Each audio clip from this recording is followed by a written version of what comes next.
Not even the international attention and pleas from various governments was enough to prevent today's execution in Indonesia of Australian citizens Andrew Chan and Myuran Sukumaran, who were the ringleaders found guilty for smuggling drugs and organizing the so-called Bali Nine drug smuggling ring. Nick, we've been talking about this not too long ago. You did a story about how the relationship between Australia and Indonesia was getting strained because of the plea for these lives to be pardoned. Yeah, it's very sad. I do want to note that others were executed. They weren't the only ones, but we're going to focus on them because of the various pleas from other governments, like you mentioned. It's sad. I know that Indonesia is asking for people to, respect their sovereignty, their own laws. Okay, that's fair enough. But at the same time, though, what you see here with these two guys are two people who blatantly showed that they had changed. They had reformed. They posed no more threat to society. They could have been released, taken back to Australia. They learned their lessons. But you have a government like Indonesia who's very hardline when it comes to drugs, given that it's a mostly Muslim country. And they will actually go out of their way to ship them to an island, tie them up, and put them before a firing squad, which in my opinion is inhumane. It's not fair, especially given that it was for a drug offense.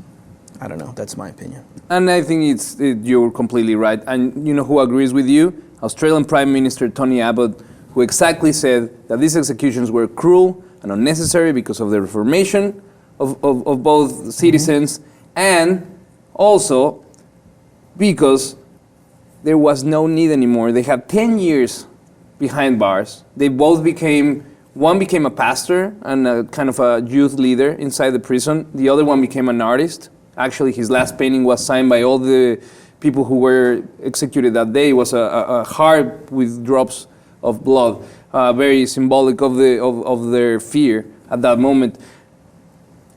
Australia got really, really angry to the point that they recalled their ambassador from Indonesia for counseling on Canberra. Indonesian President Joko Widodo said this, and I quote, "Our level of sovereignty must be respected. We also respect other countries' legal sovereignty." So, like you said, they are asking, these are our laws. We are facing a drug crisis in Indonesia. If we don't keep our laws, then others will come and try to smuggle. We're talking about the Bali Nine was this group of Australians that had a ring of transporting heroin from Bali to Australia, and the total value of the offense was around $3 million. 7 of them were sentenced to prison and to the death penalty, and now we are here. It's very sad because all around the world people said there is no need for you guys to keep this idea of executing non-violent offenders.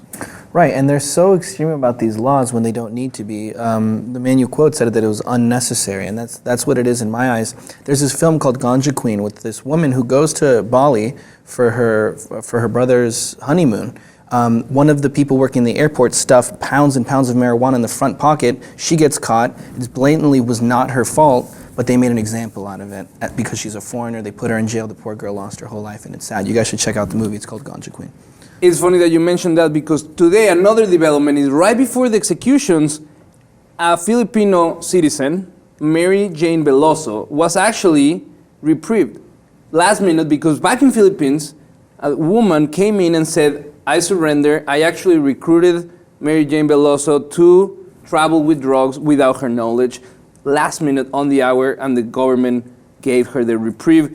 There's a lot of muddy things around these executions because both Chan and his friend decided that they will fight back at the latest point that was exactly asking for a review of the total case, alleging that there was some corruption involved in the process. They had court days set, and regardless that they had court days, they were executed. So a lot of the people around the world saying, you guys, it's not fair. It's not fair because there already was a legal instance waiting for them, so maybe for their case to be heard. Maybe it's a race thing, given they give a little bit more ease to the woman who's a fellow Southeast Asian as opposed to the Australians. They want to make a clear, line saying, hey, if you're a foreigner, but we'll give a little break to this fellow Southeast Asian. I don't know, that could possibly be it. I'm not saying that's the reason, but that seems a little fishy that somebody would step in and say, no, kill me instead, last second. Maybe there's some sort of cooperation between the governments. I don't know. The other issue is that the ripples of this have